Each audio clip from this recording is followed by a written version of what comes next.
নাসিরনগরে 138টি মণ্ডপে অনুষ্ঠিত হবে শারদীয় দুর্গাপূজা।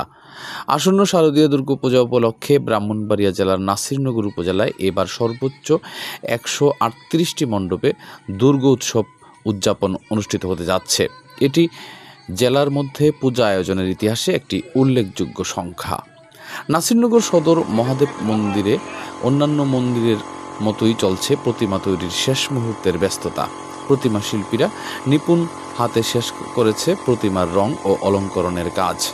পূজা আয়োজনের সার্বিক তত্ত্বাবধানে রয়েছেন উপজেলা পূজা উদযাপন ফ্রন্টের সভাপতি প্রিয়তোষ আচার্য, মহাদেব মন্দির কমিটির সভাপতি সুজিত গোপ এবং মহাদেব মন্দিরের সেক্রেটারি অরুণ দাস সহ অন্যান্য নেতৃবৃন্দ।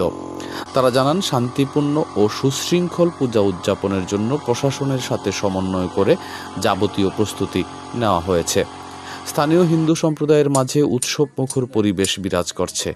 দুর্গাপূজাকে ঘিরে এলাকায় বাড়ছে আনন্দ ও ধর্মীয় সম্প্রীতির আবহ।